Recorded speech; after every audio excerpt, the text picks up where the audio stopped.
Caixin's latest investigative report instantly deleted, content described as hair-raising. Falun Gong practitioner Lijun is in critical condition due to persecution. Chinese tycoons enter the year of fleeing for their lives. China is not the CCP. Chinese people are actively withdrawing from the party to escape danger. It's all covered in today's China Truths. Caixin's latest investigative report instantly deleted, content described as hair-raising.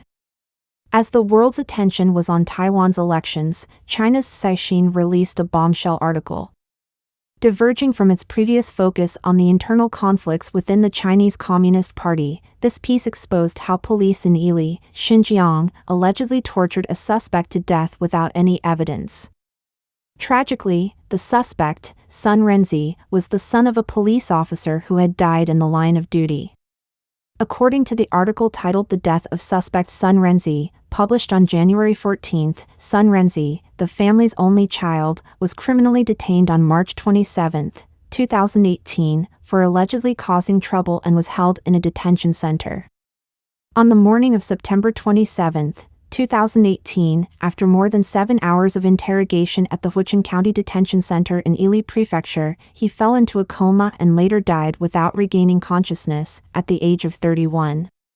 The Caixin report detailed Sun Renzi's interrogation, describing the brutal methods he was subjected to and how he experienced immense pain and pleaded for mercy. The article further detailed other instances of torture. The article sent chills down the spine of people on social media abroad, who lamented its quick censorship and the removal of related online content. They empathized with the victim, imagining themselves in his place. When Ren Tingting, his mother, saw her son's body, it was covered in injuries. The forensic report from the county did not mention these external injuries. It took Ren over 3.5 years to obtain a forensic appraisal from Sun Yat-sen University in March 2022, which suggested that external injuries might have contributed to Sun Renzi's death. 8 suspects involved in the forced confession were detained, and by November 2023, they were sentenced to varying prison terms, ranging from 13 to 3 years. Despite the resolution of this case, Caixin's reporting was swiftly censored. Independent commentator Caixin noted that the report was suffocating to read and questioned the nature of this new era. He observed that this case is merely the tip of the iceberg, not only in Xinjiang but across China, including Hong Kong. The prevalence of such barbarism and brutality, he argued, would be condemned by any person of conscience. Some believe the most striking aspect of this report is its sense of familiarity. Comments have been made highlighting that in China, everyone is likened to leeks, ready to be cut down by an indiscriminate iron fist. It's important to remember, this article was published partly because the person involved had a father who was within the system. Additionally, it suggested that there are numerous unseen and unknown incidents like this within the CCP. The narrative holds that the CCP system is the root of the Chinese people's suffering and the source of their tragedies. Others have pointed out that Caixin's report represents the last cry of Chinese media, with predictions that Caixin might face consequences for their reporting, extending wishes of good luck to them. Falun Gong practitioner Lijun is in critical condition due to persecution. The following news segment provides additional information about a victim of brutal torture inflicted by the Chinese Communist Party, Mr. Lijun, a Falun Gong practitioner from Taiyuan City in Shaanxi Province. Mr. Ho's case is just one among millions of practitioners who have been abducted and unlawfully sentenced by the CCP for refusing to renounce their beliefs, news that we have consistently updated on in recent times. Mr. Lijun was abducted by the CCP on April 25, 2023, and unjustly sentenced to 10 years. Subsequently, he was confined in Jinzhong prison in Shaanxi. Following his abduction, he initiated a hunger strike, staunchly asserting his innocence and choosing to defend his rights at the cost of his life. Consequently, he endured harsh force-feeding in prison. According to his aunt, Ms. Gong, he suffered severe persecution, resulting in swollen legs and severe anemia. Deprived of sleep for several days, forced to sit on a small stool for extended periods, and experiencing elevated blood pressure beyond normal levels, he was consistently denied family visits. Ms. Gong passionately demands the immediate release of Lijun, asserting his innocence. She urges prison officials and 109 public security hospital staff to comprehend the truth about Falun Gong, treat practitioners compassionately, and cease persecution. Prior to this most recent abduction, Mr. Ho had already undergone 2 previous abductions and unjust sentences in 2000 and 2002 for practicing Falun Gong. Especially in 2002, his mother, also a Falun Gong practitioner, was unlawfully detained. She endured an unjust 11-year sentence, persisting in facing persecution and harassment even after her release, ultimately passing away in 2020 under the weight of injustice.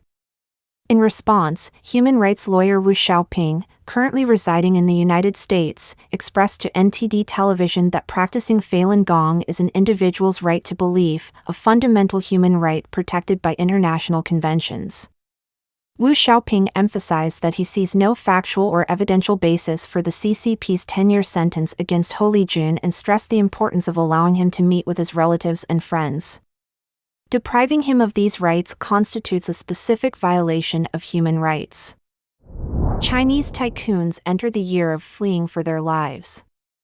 Many people may have heard of the Matthew effect, a well-known phenomenon implying that the rich get richer while the poor get poorer. This concept originates from the Gospel of Matthew in the New Testament of the Bible, where it states, "For whoever has will be given more, and they will have an abundance. Whoever does not have, even what they have will be taken from them."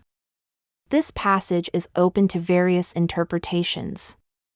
Some individuals seek to uncover the deeper life truths it suggests, while others aim to shatter this perceived curse, not believing it to be an insurmountable barrier. Still, others are interested in discussing how to preserve wealth, taking cues from figures like Rockefeller and Caixin. Despite varying views, the world largely conforms to this pattern, with the divide between rich and poor ever widening. For example, a recent Oxfam report, presented at the World Economic Forum, highlighted that since the outbreak of the COVID-19 pandemic in March 2020, the world's 5 wealthiest individuals have doubled their total wealth. Meanwhile, the poorest 60% of the global population, amounting to 5 billion people, have seen their wealth decrease, with their assets shrinking by 0.2%. This report does not provide the latest global wealth distribution, but last year's data indicates that the United States has the highest number of billionaires, followed by China. Chinese billionaires are primarily concentrated in cities such as Beijing, Shanghai, Shenzhen, Hangzhou, and Guangzhou. It is also noted that many Chinese billionaires have relocated to regions like Hong Kong, Japan, and Singapore. In the nearly 4 years following the pandemic, how many of China's richest have doubled their assets or experienced significant financial declines remains unclear from public reports. However, it is evident that significant shifts are occurring in China. Some individuals, like Zhang Hezi, are amassing great wealth, while others, such as Jack Ma, are seeing a reduction or complete erasure of their assets. Recently, a major disturbance occurred in Shenzhen, China. On January 5, a Twitter user at Asia Finance revealed that, by conservative estimates, tens of thousands in Shenzhen have taken out business loans and mortgaged their properties to invest in Dingifang, a company positioning itself as China's equivalent of Warren Buffett in investment and financial management. The total amount invested is about 500 billion yuan, approximately $70.2 billion, and it appears this money might be lost. Despite a February 2023 market manipulation scandal and ongoing payment struggles, Dingifang, now the China Investment Corporation, continued selling high-yield financial products.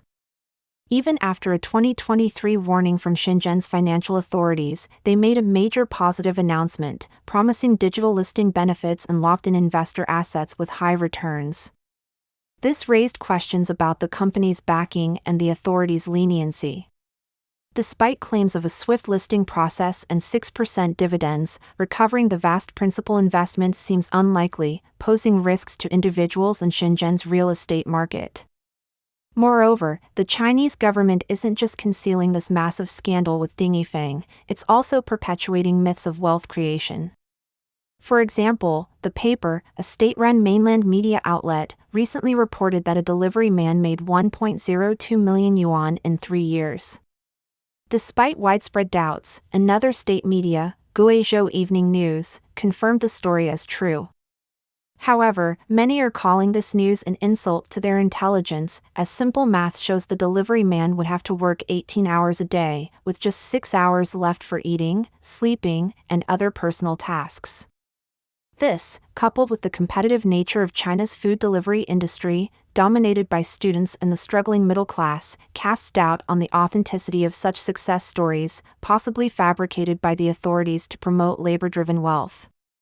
But a larger question looms: why would the Chinese Communist Party's propaganda department create such a narrative at this time? What's the motive? During the Jinping observation program, political commentator Jinping stated, as he analyzed in a previous video, that China's GDP in 2023 experienced negative growth. Even more concerning is the reality that many companies, which were holding on last year in the hopes of a turnaround, are now facing a bleak future. What will happen in 2024? The situation is likely to deteriorate even further. A seasoned friend in the domestic finance sector told him, "It's a total mess domestically right now. This year is all about getting out." He raised the question, how do you get out? How do you timely cut your losses? And where do you go? It's critical for everyone to make these decisions promptly. China is not the CCP. Chinese people are actively withdrawing from the party to escape danger. Recently, an increasing number of Chinese people have come to understand that loving the country does not equate to loving the party. They realize that China is not synonymous with the Chinese Communist Party. After recognizing the evil nature of the CCP, many have actively chosen to withdraw from the CCP, Youth League, and Young Pioneers, or also known as Three Withdrawals Movement, to protect themselves from danger. Since the publication of the 9 commentaries on the Communist Party in November 2004, the Chinese people have started to awaken. To date, over 420 million individuals have withdrawn from the CCP and its affiliated organizations. Especially in recent years, amidst the chaos in mainland China exacerbated by the pandemic, people facing hardships have seen through the various crimes of the CCP and have chosen to distance themselves from this malevolent organization. According to the numbers provided by the Epoch Times Quitting the Party website, in December 2023 alone, on average, over 45,000 people withdrew from the CCP each day. The following excerpt highlights recent statements from Chinese citizens posted on the Epoch Times Quitting the Party website regarding their declarations to withdraw from the party.